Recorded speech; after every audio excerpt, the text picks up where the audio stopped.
Bismillahirrahmanirrahim. Alhamdulillahirabbil alamin. Wassalatu wassalamu ala asyrofil mursalin nabiyina Muhammadin wa ala alihi wa sahbihi wa man tabi'ahum bi ihsanin ila yaumiddin. Amma ba'd. Ayyuhal ikhwatul akhawat, jamaah semua yang dirahmati Allah Azza wa Jalla. Kita lanjutkan bahasan kitab Kashfu Asy-Syubhat yang kita ambil dari tulisannya Syekh Muhammad bin Abdul Wahhab rahimahullahu ta'ala. Baik, pada pertemuan yang lalu kita sudah memasuki apa yang disebutkan oleh beliau rahimahullahu ta'ala, yaitu kaitannya dengan muqaddimah sebelum beliau memasuki syubhat yang ada dan tentunya akan dijawab oleh beliau rahimahullahu ta'ala. Nah, pada pertemuan lalu kita telah bacakan kaitannya dengan muqaddimah beliau, yaitu kenapa beliau menyebutkan hanya Bismillahirrahmanirrahim saja, tidak seperti yang lainnya. Kebanyakan penulis sampai Alhamdulillah dan seterusnya pernah kita sebutkan. Kemudian juga kaitannya dengan ilmu, yaitu pengetahuan dari ucapan beliau i'lam rahimakallah, yaitu macam-macam pengetahuan yang pernah kita sebutkan.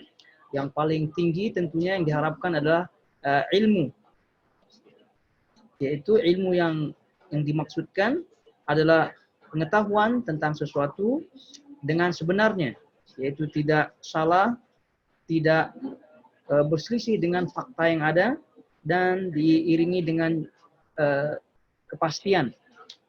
Dan juga ilmu juga yang pernah kita sebutkan adalah amal itu sendiri. Jadi seorang yang berilmu disebut berilmu yang hakiki, yang sebenarnya adalah mereka yang mengetahui dengan pengetahuan yang sebenarnya, dengan pengetahuan yang pasti, tidak ragu, lalu selanjutnya diamalkan.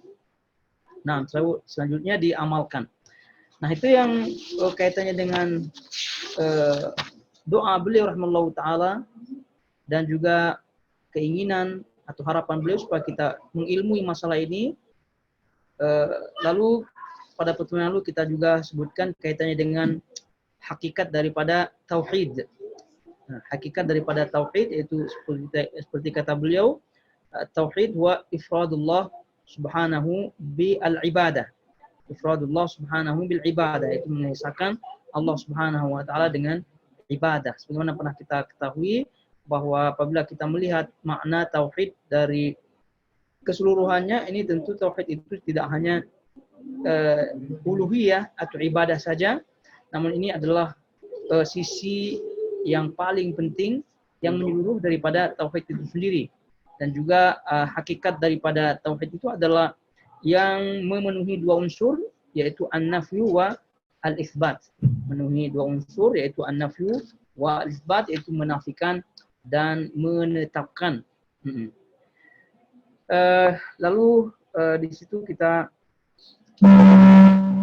pada pertemuan yang lalu kita sebutkan juga berkaitan dengan perbedaan antara Rasul dengan Nabi. Perbedaan antara Rasul dengan Nabi, yaitu dari kalimat yang beliau sebutkan bahwa din ar-rusul, yaitu agama para rasul. Agama para rasul. Baik.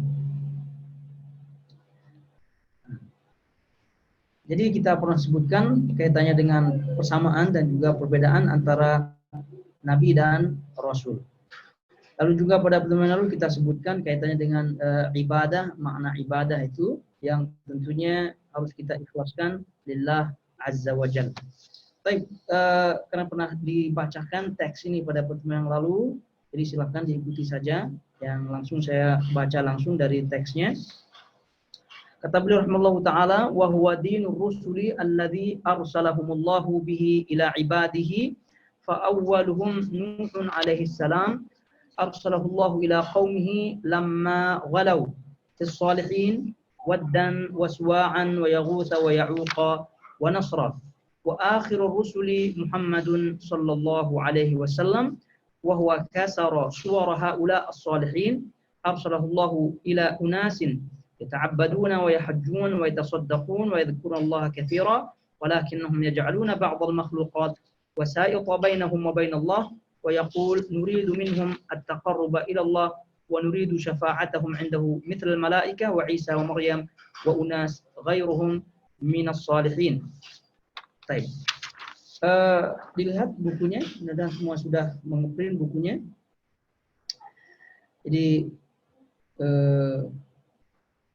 kata beliau rahimallahu taala,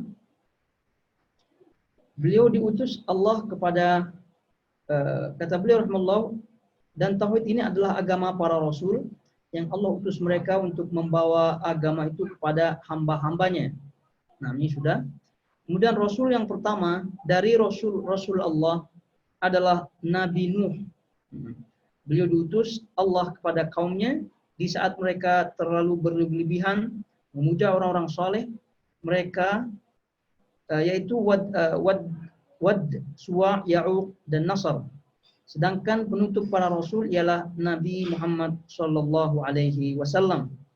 Beliaulah yang telah menghancurkan patung orang-orang saleh tersebut. Beliau diutus oleh Allah kepada suatu kaum yang senantiasa beribadah, berhaji, bersedekah dan memperbanyak zikir kepada Allah. Akan tapi mereka masih menjadikan makhluk sebagai perantara antara mereka dengan Allah Azza wa Jalla. Baik, jadi diperhatikan ya ikhwatul akhwat jamaah semua yang dirahmati Allah Azza wa Jalla. Jadi beliau rahimallahu taala menyebutkan di sini rasul yang pertama. Jadi setelah menyebutkan tauhid itu adalah agama para rasul, lalu beliau menyebutkan rasul yang pertama adalah Nuh alaihi salatu wassalam. Nah, tentunya di sini kaitannya dengan apakah Nuh adalah rasul yang pertama, atau boleh kita pertanyakan siapakah rasul yang paling pertama? Siapakah rasul yang paling pertama? Ini khilaf ulama di sini, namun yang masyhur jumhur ulama menyebutkan Nuh adalah rasul yang pertama, bukan Idris, bukan juga Nabi Adam alaihima assalam, tidak. Tapi jumhur sekali lagi yang masyhur adalah Nabi Nuh alaihi salatu wassalam adalah rasul yang pertama. Di mana kalau kita melihat jumhur ulama berdalil yakni dengan hadis syafa'ah yang disebutkan oleh Al-Imam Al-Bukhari dan juga Al-Imam Muslim, kaitannya dengan hadis syafa'ah di mana nas, yaitu manusia pada saat itu mencari siapakah yang mampu memberikan syafaat ya kepada atau sebagai perantara kepada Allah Subhanahu wa taala agar manusia pada waktu itu di hari kiamat, di yaumul hisab, di situ secepatnya dihisab oleh Allah Subhanahu wa taala. Nah, oleh karena itu mereka pun singkatnya pergi kepada Nabi Nuh. Seraya mereka mengucapkan fayaquluna lahu anta awwalu rasulillah atau fayaqulun lahu anta awwalu rasulin arsalahu Allah ila ahli al-ard. Manusia pada waktu itu menyebutkan engkaulah rasul yang paling pertama yang diutus oleh Allah Subhanahu wa taala kepada penduduk bumi, yaitu kepada manusia. Dari hadis ini jelas kata jumhur ulama bahwa yang sebagai rasul yang paling pertama adalah Nabi Nuh alaihi salatu wassalam. Ala kulli hal tadi kita sebutkan khilaf ulama di sini. Kemudian kata beliau rahimallahu taala, beliau diutus oleh Allah kepada kaumnya. Nah, di saat mereka terlalu berlebih-lebihan memuja orang-orang saleh. Baik. Jadi sebagaimana pernah kita dapatkan di Kitabut Tauhid, beliau Syekh Muhammad bin Abdul Wahhab rahimahullahu taala juga menyebutkan satu bab, yaitu bab penyebab orang-orang menjadi syirik itu adalah ghulu, berlebihan kepada orang-orang saleh. Nah, di sini juga beliau ingatkan kepada kita bahwasanya penyebab daripada mereka jatuh kepada kesyirikan adalah ghulu kepada orang-orang saleh. Ghulu kepada orang-orang saleh. Dan ghulu itu sendiri, adalah makna bahasanya berlebihan. Nah, berlebihan. Namun makna daripada istilah yang dimaksud di sini sebagaimana yang disebutkan oleh Syekhul Islam Ibnu Taimiyah rahimahullahu taala, ghulu kata beliau adalah mujawazatu al-haddi bidhammin aw hamdin fawqa ma yastahiqu aw nahwi dzalik. Jadi kata beliau hakikat daripada ghulu berlebihan adalah kata beliau melampaui batas. Nah, sesuatu yang melampaui batas baik itu pujian maupun celaan. Melebihi ma yastahiq. Melebihi haknya. Melebihi haknya au nahwi dzalik atau selainnya.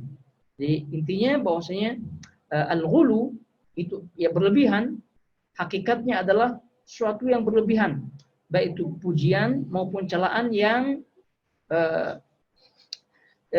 di atas atau selain haknya. Nah, selain haknya. Jadi segala apa bentuk berlebihan yang bukan haknya, baik itu pujian maupun celaan, itu termasuk ghulu. Kita berlebihan memuji seorang dan seorang itu kita memuji seorang padahal seorang itu tidak berhak untuk dipuji, maka termasuk ghulu. Kebalikannya mencela juga demikian. Nah, mencela pun demikian. Jadi kalau kita mencela seorang namun seorang tersebut tidak berhak dicela, maka termasuk ghulu. Au nahwi dzalik atau selainnya, kata beliau rahimahullahu taala. Jadi sesuatu yang kita tidak tempatkan pada tempatnya, maka termasuk ghulu. Begitu juga dengan orang-orang kaum musyrikin. Orang-orang kaum musyrikin, mereka tentu konform termasuk kepada ghulu. Kenapa? Ya, karena menempatkan sesuatu bukan pada tempatnya, ibadah contohnya, mohon, minta syafaat dan seterusnya mereka tempatkan pada selain Allah Subhanahu wa taala, maka ini konform termasuk hal yang ghulu. Beliau sebutkan rahimahullahu taala, beliau diutus Allah kepada kaumnya di saat mereka terlalu berlebihan memuja orang-orang soleh, memuja orang-orang saleh mereka, yaitu Wad, Suwa, Ya'uq dan Nasr. Dan ini pernah kita lalui hadisnya bahwa Nabi alaihissalam atau yang diriwayatkan oleh Ibnu Abbas, ya, yang diriwayatkan oleh Ibnu Abbas radhiyallahu taala anhu, kita bacakan nasnya di situ apa yang disebutkan oleh Ibnu Abbas yang diriwayatkan dari Al-Imam Al-Bukhari rahimahullahu taala, dan hadis ini pernah kita lalui di kitab At-Tauhid. Kata Ibnu Abbas radhiyallahu taala anhu, "Sarat al-awsan allati kanat fi qaumi Nuh fil Arab ba'du." Nah, jadi menjadilah sesembahan yang disembah setelah Nabi Nuh, setelah Nabi Nuh, yaitu yang disembah oleh kaum Arab setelah Nabi Nuh, kata beliau. Jadi orang-orang soleh tersebut, kata Ibnu Abbas dalam riwayat ini menyebutkan mereka orang-orang soleh itu menjadi ausan, menjadi sesembahan selain Allah di kalangan Arab setelah Nabi Nuh. Nah, kata beliau, amma Wad kanat likalbin bidaumati al-jandal.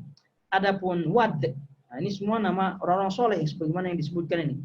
Wad, yaitu nama orang soleh. Wad itu dijadikan sesembahan, ya, berhala di kabilah Kalb, di kawasan Daumatul Jandal, di kawasan Daumatul Jandal. Daumatul Jandal ya kawasan antara Madinah, Syam dan Irak di situ.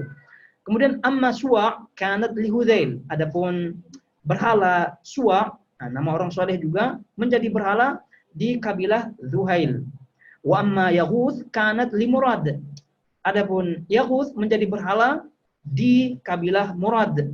Summa li Bani Ghutaif bil Jauf 'inda Saba. Lalu Yaghuth ini juga dijadikan sebagai sesembahan di kabilah Ghutaif di Jauf, ya gitu ya, di kawasan Saba, yaitu di kawasan Yaman di situ.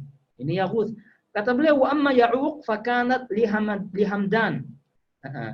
Fakanat li Hamdan. Adapun Ya'uq menjadi berhala di kawasan kabilah Hamdan. Wa amma Nasr fakanat li Himyar li alidhi al-Kila. Jadi adapun Nasr menjadi berhala di kawasan Himyar, ini kata beliau. Kemudian katanya asma'u rijalin salihin min qaumi Nuh falamma halaku auha syaitan ila qaumin ansabbu ila majalisihim allati kanu yajlisuna ansaban wa summu bi asma'ihim fafa'alu falam tu'bad hatta halaka ulaik wa tunassakh al-'ilm 'ubidat. Kata Ibnu Abbas rahimahullah, mereka lah nama-nama orang soleh, Wad, Suwa, Ya'uq, Yaghus wa Nasr ini adalah nama-nama orang soleh, kata beliau. Dari kaum Nuh. Setelah mereka meninggal, lalu syaitan memberikan wahyu. Nah, istilahnya atau waswasah begitu ya.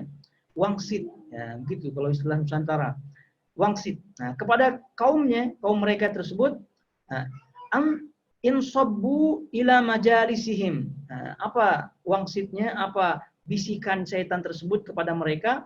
Itu agar menjadikan sesuatu sebagai kenang-kenangan ya di majlis-majlis mereka.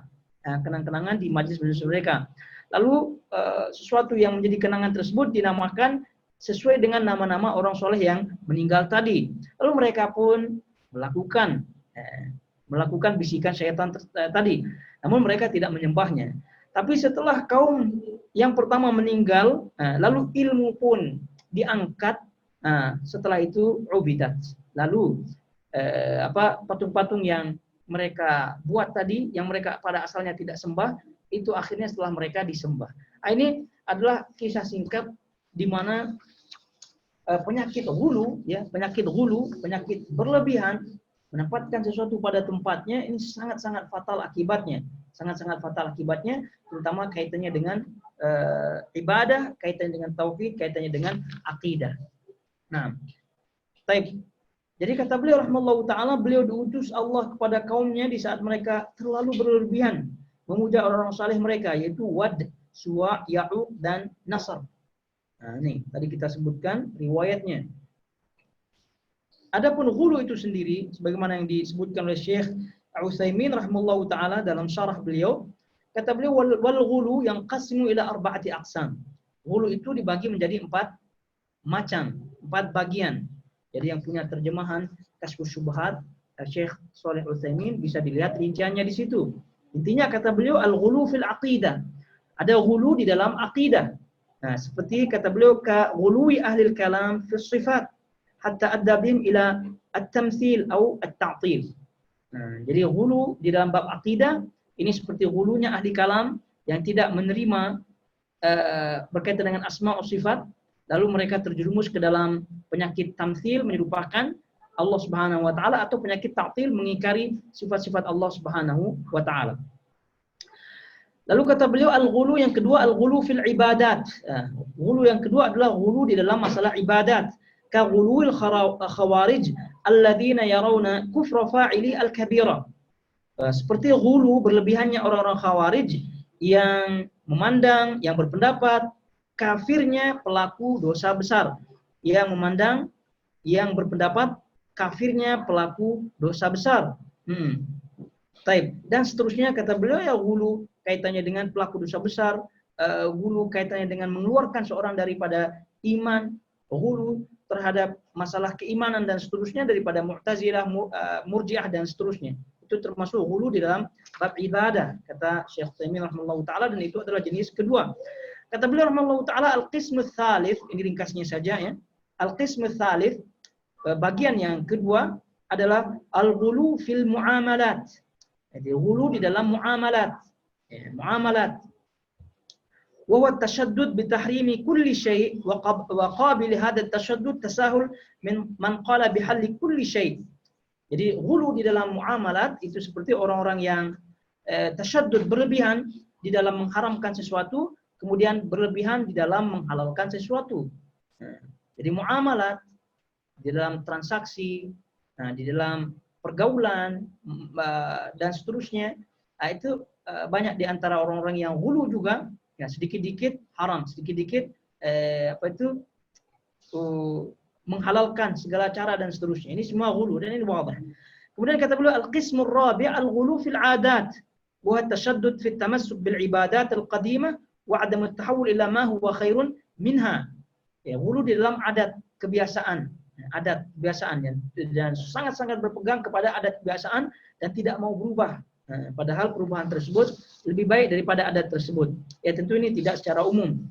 Tidak secara umumnya. Kalau adatnya sudah terbukti lebih baik, ya sesuai dengan agama dan seterusnya, tidak masalah berpegang teguh. Tapi ada sebagian di antara manusia yang sangat-sangat berpegang teguh kepada adat istiadatnya, sehingga ada orang yang datang membawa nasihat, nasihatnya tersebut berdasarkan dalil-dalil yang ada, nah mereka tidak terima dengan alasan adat istiadat. Nauzubillah min dzalik. Ini semua ghulu yang berlebihan yang pada intinya menempatkan sesuatu pada tempatnya, mendudukan sesuatu pada bukan tempatnya. Nah, terus kata beliau rahimallahu taala yaitu Wad, Suwa', Ya'uq dan Nasr. Sedangkan penutup para rasul ialah Nabi Muhammad sallallahu alaihi wasallam. Nah, jadi banyak hadis Nabi sallallahu menyebutkan ana khatamun nabiyyin. Ana khatamun nabiyyin. Jadi akulah penutup yang akhir ya para nabi. Jadi itu yang disebut oleh Nabi SAW dalam riwayat Imam Tirmidzi rahimahullahu taala ketika beliau menyebutkan alamatus sa'ah, ya, tanda-tanda hari kiamat. Kata beliau, la taqumus sa'ah hatta talhaqu qabailu min ummati bil musyrikin. Hatta talhaqu qabailu min ummati bil musyrikin hatta yu'badu al-awthan wa annahu sayakun fi ummati 30 kadzabun kulluhum yaz'um annahu nabi wa ana khatamun nabiyyin la nabiyya ba'di. Nah, kata beliau rahimahullahu taala tidak akan tegak, tidak akan datang hari kiamat sampai kabilah-kabilah dari umatku itu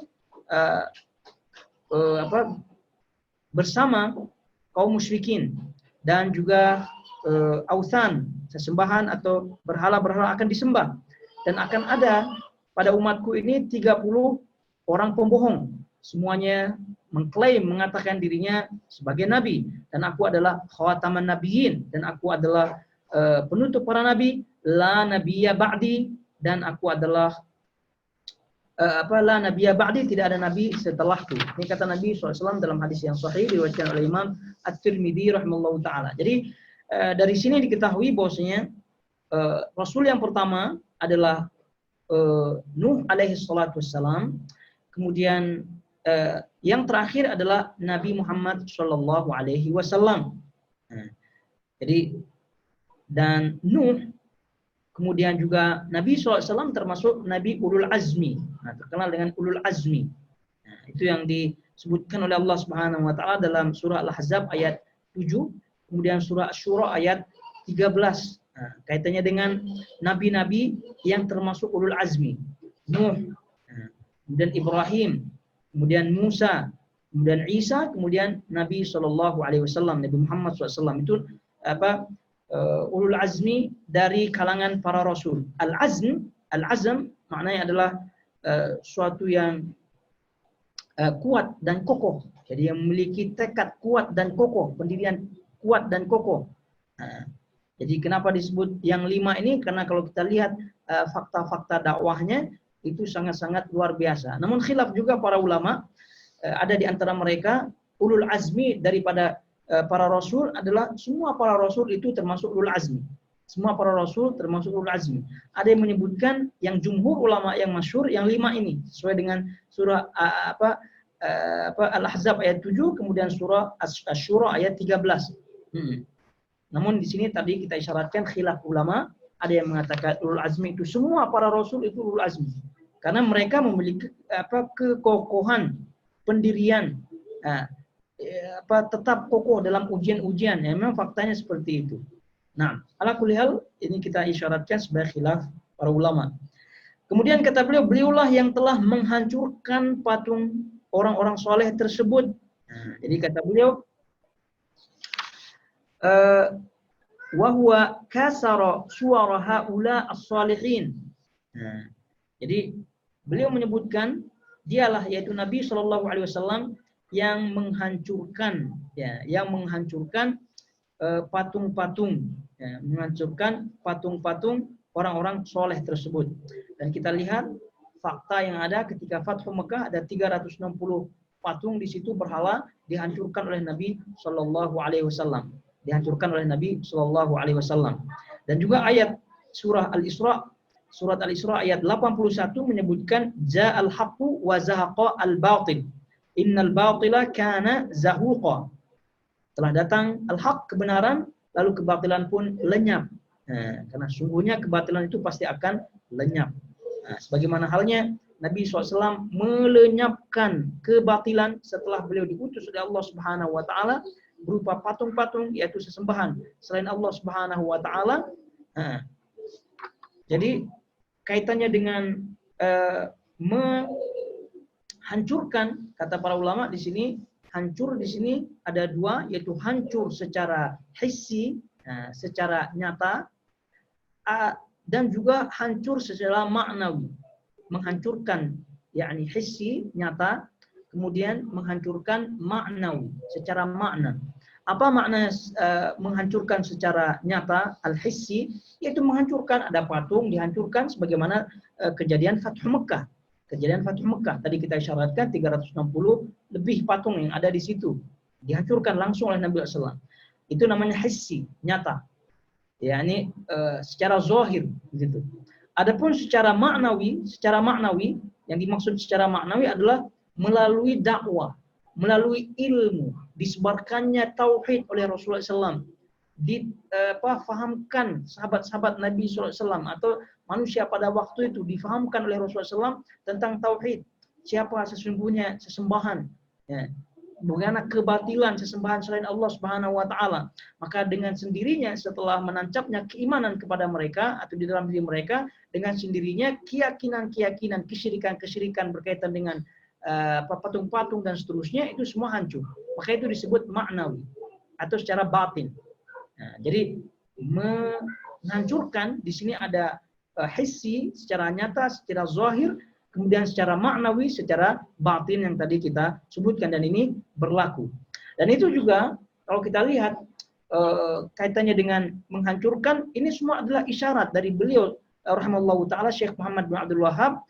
Maka sepatutnya kita kaum muslimin setelah Nabi SAW itu mengikuti jejak dakwah beliau,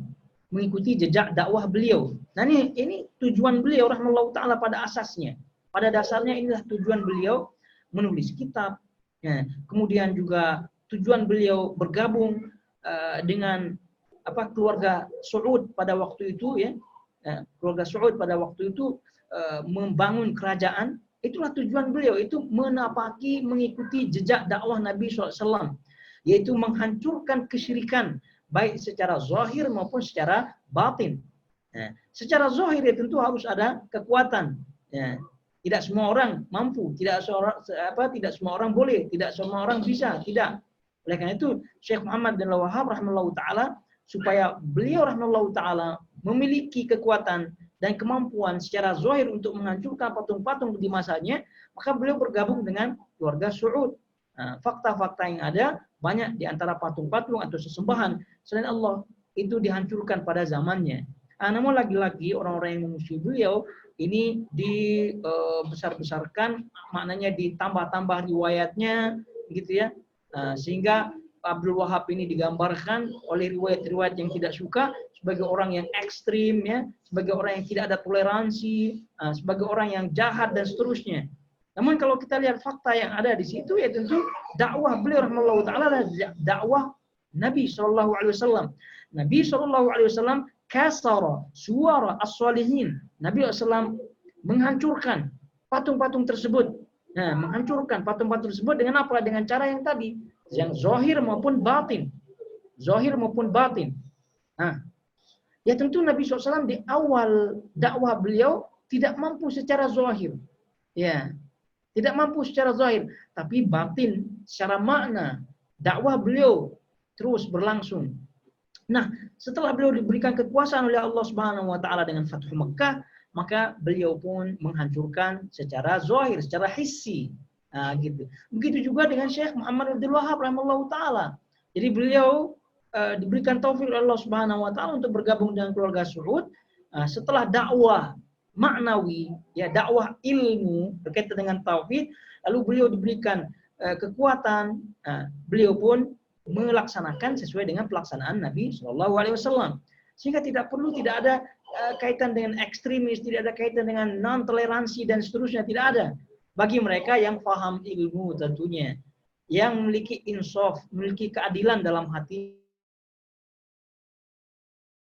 Nah, tapi karena itu semua sudah tertutup, ya, syubhat telah merasuki, ya, hasad, dengki dan seterusnya, ya, akhirnya kebatilan pun menguasai kebenaran. Naudzubillah min dzalik. Baik. Jadi wa huwa kasara suwara haula sholihin. Nah, beliaulah yang telah menghancurkan patung orang-orang soleh tersebut. Kata beliau, arsalahullahu ila unasin yata'abbaduna wa yahujjuna wa yatasaddaquna wa yadhkuruna Allah katsira walakinnahum yaj'aluna ba'd al-makhluqat wasa'id bainahum wa bainallah.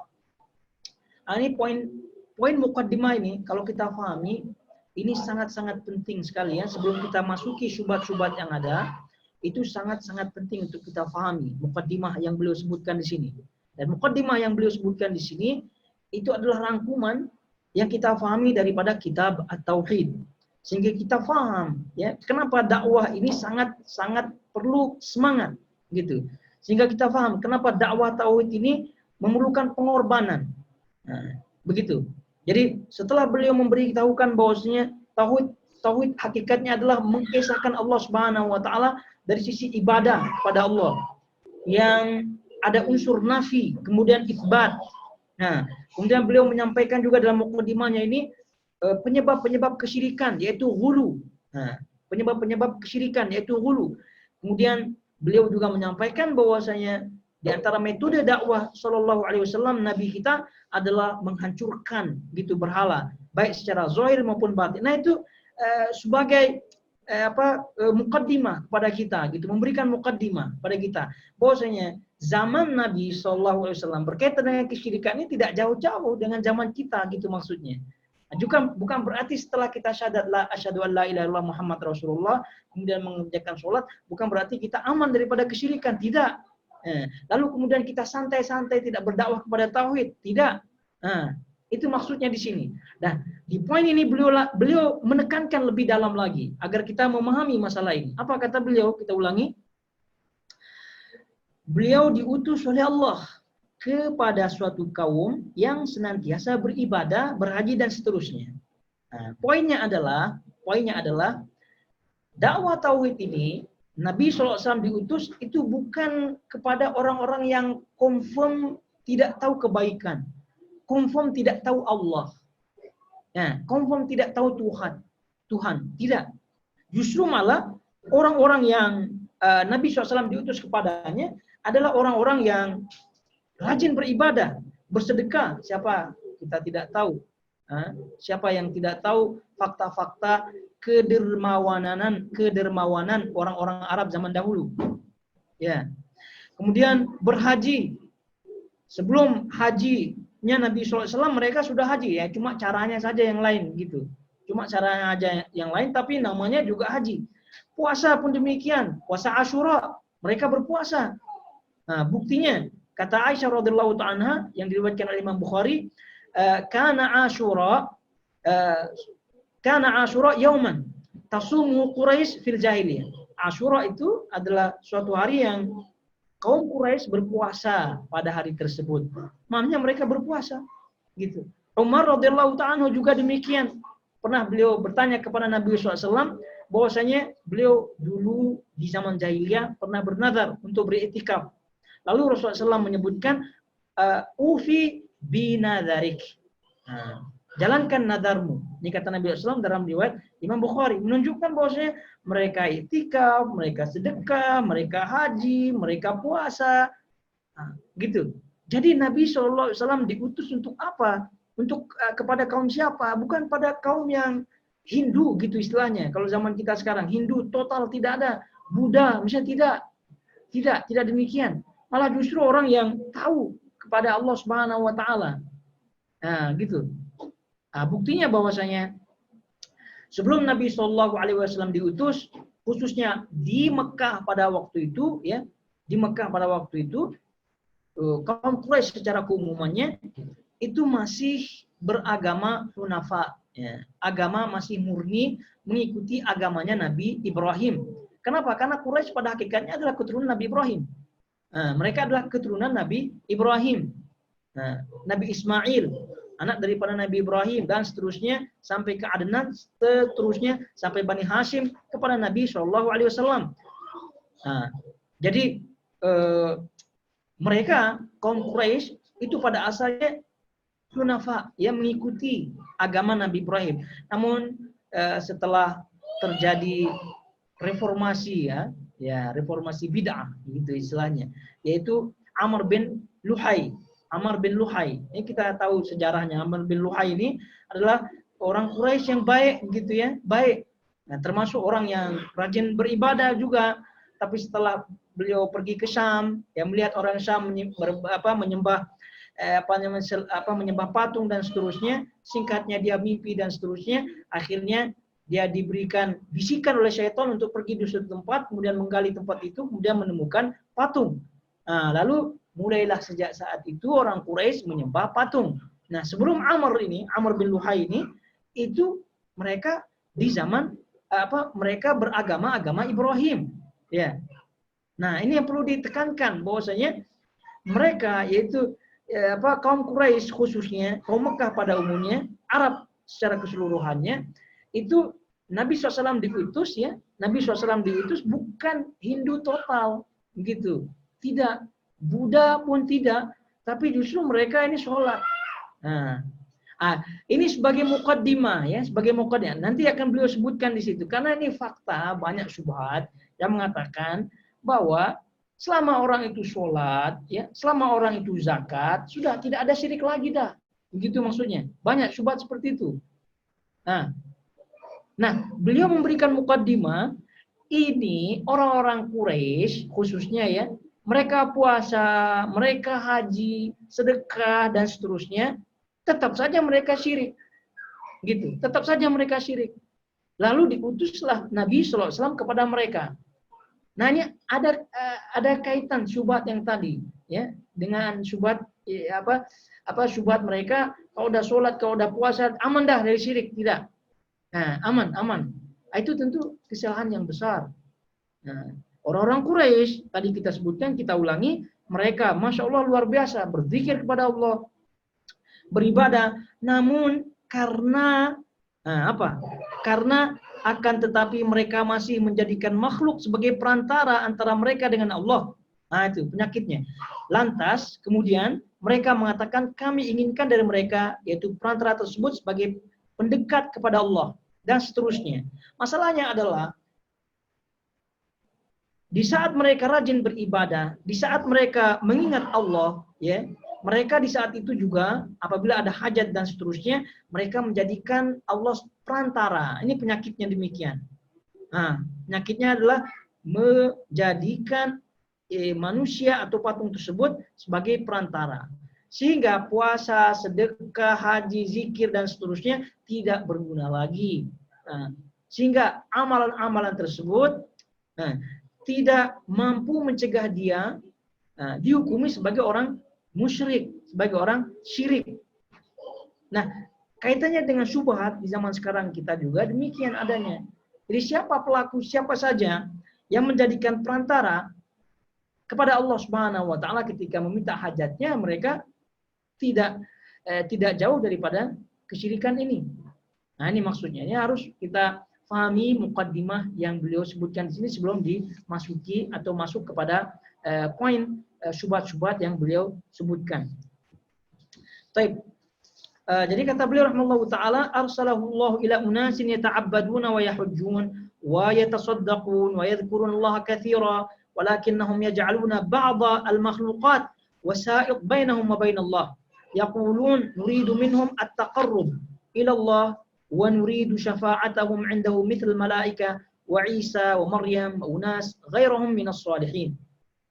Lalu faba'athallahu Muhammadan sallallahu alaihi wasallam yujaddidu lahum dinahum abihim dina abihim Ibrahim alaihi salam wa yukhbiruhum anna hadha at-taqarrub wal i'tiqad mahdu haqqillahi ta'ala la yasluhu minhu shay'un li ghairillah la malikin muqarrabin wala li nabiyyin mursal fadlan an ghairiha. Ini kesimpulan beliau dan diperhatikan baik-baik, kita baca. Setelah menyebutkan bahwasanya Nabi SAW diutus kepada kaum yang rajin beribadah, lalu mereka mengatakan kami ingin dari mereka, yaitu perantara tersebut, sebagai pendekat kepada Allah, yaitu menjadikan makhluk sebagai wasaid, pendekat atau perantara. Kata beliau, kami ingin syafaat, yaitu pertolongan. Pertolongan mereka di sisi Allah. Seperti para malaikat, Nabi Isa, Maryam, dan manusia lain dari orang-orang soleh lainnya. Nah, ini penyakitnya demikian. Maka Allah mengutus Nabi Muhammad SAW untuk memperbarui agama bapak mereka, yaitu Nabi Ibrahim alaihissalam, sambil memberitahu mereka bahwa taqarrub, yaitu pendekatan, dan i'tiqad, yaitu keyakinan hati itu semata-mata hak Allah. Tidak patut bagi selain Allah, termasuk tidak patut bagi malaikat pun, tidak juga bagi seorang nabi yang diutus, apalagi bagi selain dari keduanya. Jadi kalau sudah kita pahami ini, bahwasanya mereka orang-orang jahiliyah itu, mereka ahli ibadah, ya tentu sebagiannya ya, mereka ahli ibadah, namun karena mereka menjadikan manusia atau makhluk sebagai perantara, maka ini termasuk amalan kesyirikan, sehingga Allah mengutus Nabi SAW untuk memperbarui agama nenek moyang mereka, yaitu Ibrahim. Yang tadi kita isyaratkan bahwa Nabi Ibrahim itu kemudian dilanjutkan Nabi Ismail alaihissalam, itu dakwah mereka sampai kepada anak cucu mereka. Nah, sebelum terjadi perilaku yang dilakukan oleh Amr bin Luhai, yaitu bid'ah. Nah, reformasi yang tadi kita sebutkan, merasa melihat kaum yang ada di Syam menyembah patung-patung, sehingga menganggap patung-patung tersebut sebagai perantara bagi Allah Subhanahu wa taala. Dan ini adalah kesyirikan. Ini adalah kesyirikan hakiki. Hakikat daripada kesyirikan yaitu menduakan Allah Subhanahu wa taala, baik itu meminta kepada Allah selain langsung, meminta kepada Allah secara langsung, atau menjadikan makhluk perantara kepada Allah Subhanahu wa taala. Baik. Jadi hal ini harus kita pahami bersama, bahwa ini adalah penyakit ya, turun menurun. Penyakit turun menurun. Jadi dari hulu ya, kemudian bid'ah ya. Ya, bid'ah berupa menganggap kebaikan ya, menganggap baik dan seterusnya. Nah, ini semua Amr bin Luhai itu orang baik. Orang baik, asalnya orang baik. Dan justru karena dia menjadi orang baik, jadi diikuti oleh kaumnya. Nah, jadi dia menganggap bahwasanya patung-patung tersebut itu selayaknya menjadi perantara. Nah, itu na'udzubillah min dzalik. Dan itu sama dengan zaman kita sekarang, na'udzubillah min dzalik. Itu banyak kita lihat di Nusantara gitu ya. Nah, pergi ke kuburan, pergi ke tempat-tempat keramat istilahnya.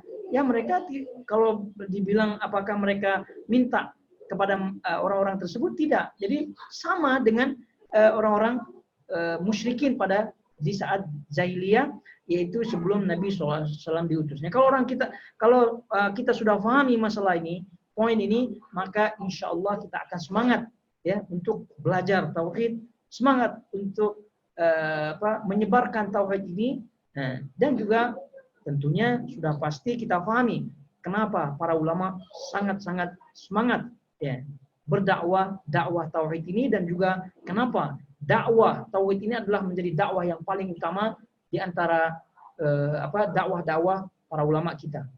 Nah, selanjutnya kata beliau rahimahullahu taala, wa illa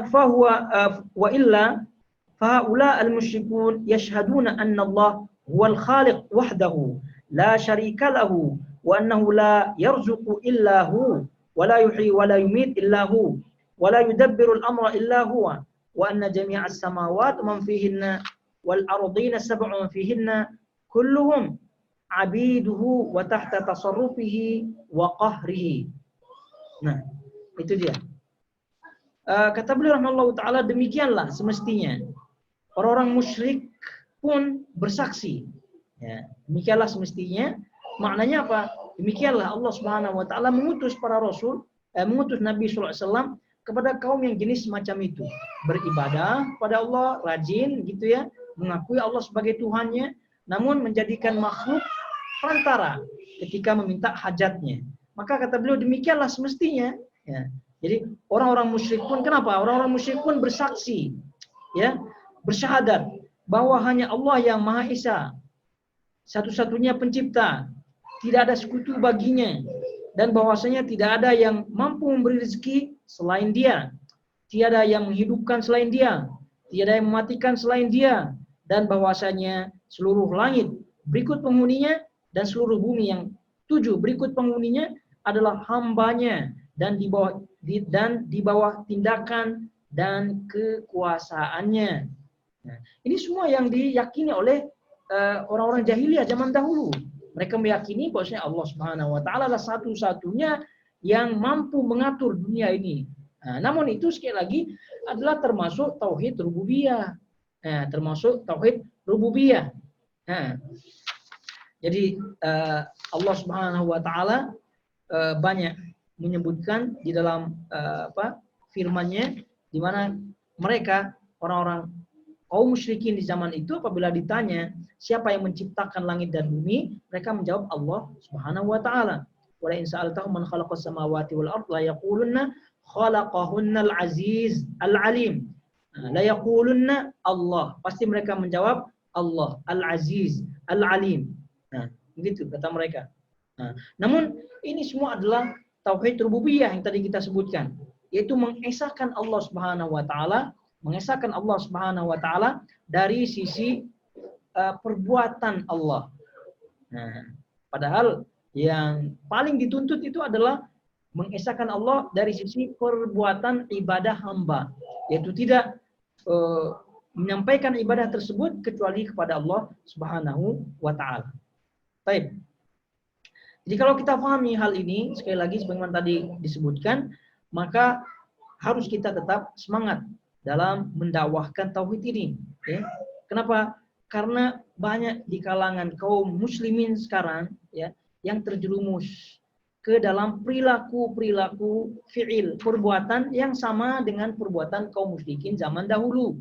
Nah, yang mengatakan bahwasanya mereka tidak pergi ke kuburan wali fulan, mereka tidak pergi ke kuburan kiai fulan ya, dengan tujuan ya, tidaklah mereka pergi kecuali dengan tujuan menganggap bahwasanya wali, kiai dan seterusnya itu sebagai orang yang soleh dan layak sebagai perantara ya ketika ada hajat dan seterusnya kepada Allah Subhanahu wa taala, dan itu persis sama dengan orang-orang musyrik zaman dahulu. Sehingga harus kita semua ya terus kita pahami masalah ini, kemudian kita harus kasihan kepada orang-orang yang Nusantara kita, dan juga apabila ada keluarga-keluarga kita yang masih demikian ya kita harus betul-betul semangat dalam bab ini. Cuma kita pelajari ya hakikat tauhid itu, kemudian kita pelajari syubhat-syubhatnya sehingga bisa kita paling tidak yang paling dekat kepada kita nasihati. Ya, kita nasihati ya tentu dengan cara hikmah tentunya. Nah, tidak terasa kusuk begitu ya, tidak dengan kekerasan dan seterusnya, tidak, tapi dengan ilmu. Karena masalah ini adalah masalah yang sangat-sangat besar sekali, sangat-sangat sensitif sekali, karena di belakang mereka ya di samping hajat akhirat, di situ juga mengandung hajat dunia yang sangat besar di situ. Ya, banyak bisnis-bisnis yang berkaitan dengan kuburan-kuburan tersebut, sehingga kalau di Indonesia ada istilah wisata religi, istilahnya ada istilah wisata religi. Kenapa wisata religi? Ya karena ada wisata, pariwisata istilahnya, ya pergi kuburan gitu, ini semua bisnis itu.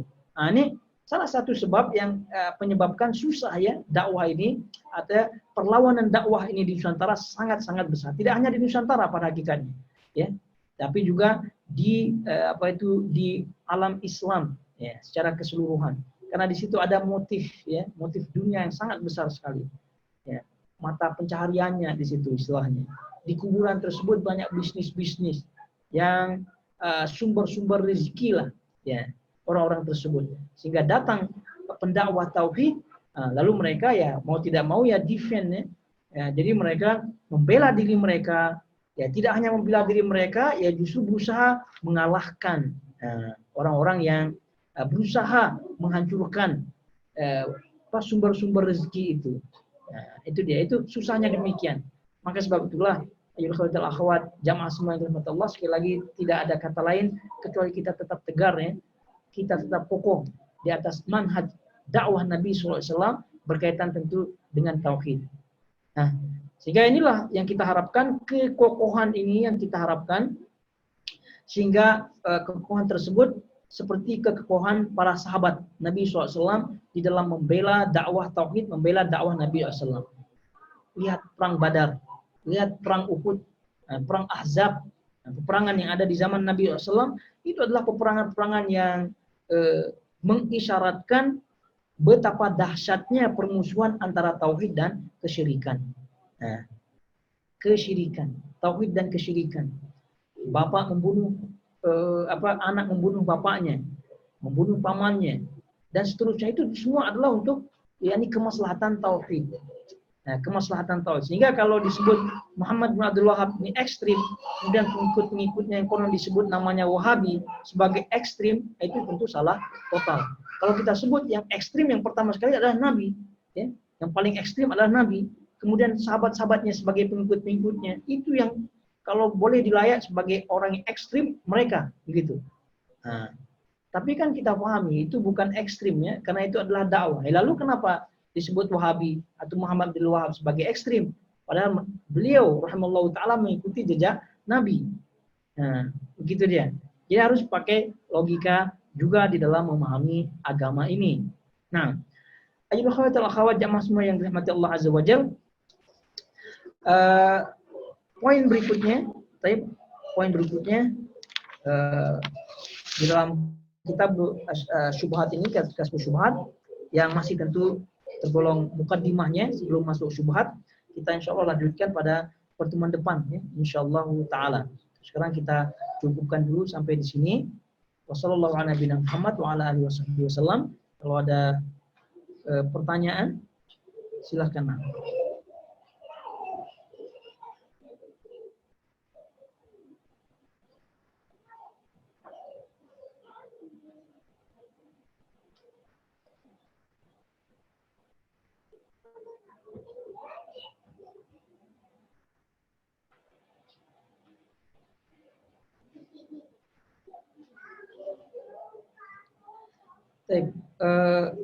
Ini ada pertanyaan. Assalamualaikum. Anak ada pertanyaan, apakah mainan berbentuk makhluk hidup dihukumi sebagai patung? Apa yang sebaiknya kita lakukan terhadap mainan tersebut? Baik, ini pernah kita bahas berkaitan dengan mainan ya, berkaitan dengan mainan terutama mainan anak ya, dengan anak. Jadi jumhur ulama berkaitan dengan permainan anak ini sebagaimana dengan dikiaskan kepada permainan Aisyah waktu itu. Aisyah memiliki mainan kuda-kudaan seperti itu. Nah, itu dibolehkan, ya, bolehkan. Cuma tentu kita harus perhatikan. Jadi hukum asalnya permainan untuk anak-anak ya, permainan untuk anak-anak, ya, bukan untuk orang dewasa dan seterusnya. Nah, kalau dewasa untuk apa patung dijadikan mainan? Tidak. Tapi berkaitan dengan anak maka boleh. Nah, cuma diperhatikan bentuk mainannya. Kalau bentuknya seperti yang patung perempuan yang itu. Nah, itu ya wallahu ta'ala itu lebih kepada pendapat yang tidak membolehkan. Karena memang bentuknya seperti manusia betul, kemudian seksi dan seterusnya, itu naudzubillah. Akhirnya itu jangan. Tapi kalau masih berbentuk tidak berbentuk manusia secara utuh dan seterusnya, ya itu dibolehkan. Tapi ini untuk anak-anak. Tapi kalau selain itu maka ini tidak dibolehkan. Maka ini tidak bolehkan. Nah, jadi kalau pertanyaannya berbentuk makhluk hidup apa tidak? Makhluk hidup dihukumi sebagai patung? Iya, termasuk patung. Termasuk patung tadi kita sebutkan. Cuma apakah patung yang boleh apa tidak, gitu ya? Nah, maka kalau anak-anak dibolehkan. Kalau anak-anak untuk mainan anak-anak, tapi dilihat jenis patungnya bagaimana, jenis dollnya itu bonekanya bagaimana. Ya, tapi kalau boneka yang tadi yang perempuan yang itu ya itu tidak. Baik. Jadi termasuk patung ya, termasuk patung dan itu sebaiknya dibuang. Nah, pertanyaan berikutnya, Bismillah, kita mengetahui bahwa sifat gulu ini faktor terbesar perpecahan. Bagaimana Ustaz kalau kita pulang ke negara kita karena manhaj kita beda, kita pula yang digelar hulu bagi mereka, karena mereka juga memahami wasiat Allah kepada Nabi-Nya agar menjauhi perpecahan.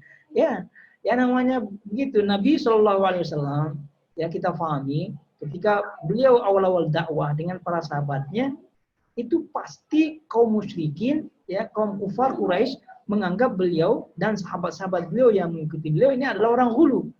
Ya, orang hulu. Ya karena tadi kita sebutkan hulu adalah melampaui batas, ya, melampaui batas, yang bukan pada haknya, baik itu pujian maupun celaan. Nah, ini kalau dipakai kacamata orang kafir, orang musyrik, ya, orang ahli bid'ah, maka sudah otomatis orang yang mengikuti sunnah bagi mereka hulu, ya gitu. Tapi kalau dipandang oleh kacamata kita, mereka itulah yang hulu. Nah, sekarang tinggal kita pandai-pandai dalam menghukumi. Mana satu klaim di antara dua kubu ini yang benar? Apakah mereka atau kita? Ya, apakah mereka atau kita? Ya, tentu kita balik ya menuju kepada firman Allah Subhanahu wa taala, fa in tanaza'tum fi syai'in farudduhu ila Allah wa rasulih. Ya ayyuhalladzina amanu athi'ullaha wa athi'ur rasul. Kita diperintahkan untuk taat kepada Allah, taat kepada Rasul, taat kepada ulil amri. Kalau terjadi perselisihan, maka balik kepada Allah dan Rasulnya. Oke, sekarang kita saling tuduh. Dia hulu, ya dia menuduh kita hulu, mereka menuduh kita hulu, kita pula menuduh dia hulu. Nah, terjadi perselisihan. Bagaimana cara itunya, solusinya? Rujuk kepada Allah dan Rasulnya. Rujuk kepada Allah dan Rasulnya, Quran dan hadis juga masalah. Ya, rujuk kepada pemahaman salaf, pemahaman sahabat sebagai sahabat sebagai murid daripada Rasulullah SAW. Dah selesai masalah. Kalau mereka tidak rujuk kepada Quran, tidak mau rujuk kepada sunnah, kemudian tidak mau rujuk kepada pemahaman sahabat, ya tentu tidak nyambung. Ya sudah, masing-masing dah demikian adanya.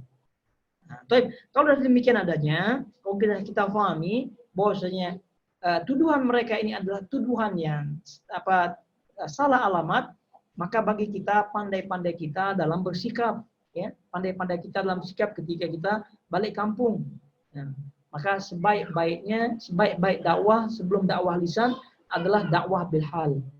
Dakwah bil hal. Kalau kita tidak mampu dengan lisan secara langsung menjelaskan, ya dakwah bil hal dengan akhlakul karimah, gitu ya, mengamalkan sunnah Nabi SAW semampu kita tentunya. Nah, kemudian kalau ada hal-hal yang mereka tidak pahami dan seterusnya, ya kita berusaha menjelaskan dengan sebaik-baik mungkin. Jadi tuduhan-tuduhan seperti itu biasa. Tuduhan-tuduhan seperti itu biasa dari zaman Nabi ya sampai zaman sekarang. Nabi dikatakan majnun. Jangankan hulu. Hulu masih ringan ya. Majnun lah, dikatakan sebagai dukun dan seterusnya. Nah, itu Nabi SAW demikian adanya. Apalagi ulama-ulama kita setelahnya. Nah, lalu oleh karena itu kalau sudah kita pahami maka tegarlah dan pandai-pandailah bersikap, yaitu dengan secara penuh, secara hikmah. Nah, mana satu prinsip yang tidak boleh goyah, tidak boleh ditawar-tawar, maka kita tegar di atasnya. Nah, tapi kalau ada khilaf, kalau ada hal-hal yang boleh kita amalkan, sekiranya itu bukan hal prinsip dan seterusnya, maka untuk menjaga kemaslahatan dan seterusnya boleh kita gunakan, amalkan sebagai sikap tengah dalam hal ini. Tapi kalau ada prinsip, maka tentu tidak ada tawar-menawar. Nah, sepertinya tidak ada ya. Alhamdulillah, mudah-mudahan semua paham masalah ini ya. Dan muqaddimah ini sekali lagi semua kita dapatkan di kitab At-Tauhid. Jadi insyaallah sangat-sangat mudah untuk difahami. Tinggal apa yang disampaikan ini adalah murajaah saja, dan itu semakin menguatkan pemahaman kita sehingga kita paham kenapa beliau menulis ini, penulis, kemudian syubhat-syubhatnya ada, insyaallah dengan mudah kita pahami dan dengan mudah kita menggunakannya untuk menjawab mereka-mereka pemilik syubhat tersebut. Sampai di sini kiranya. Subhanakallahumma wa bihamdik asyhadu an la ilaha illa anta astaghfiruka wa atubu ilaik. Wassalamualaikum warahmatullahi wabarakatuh.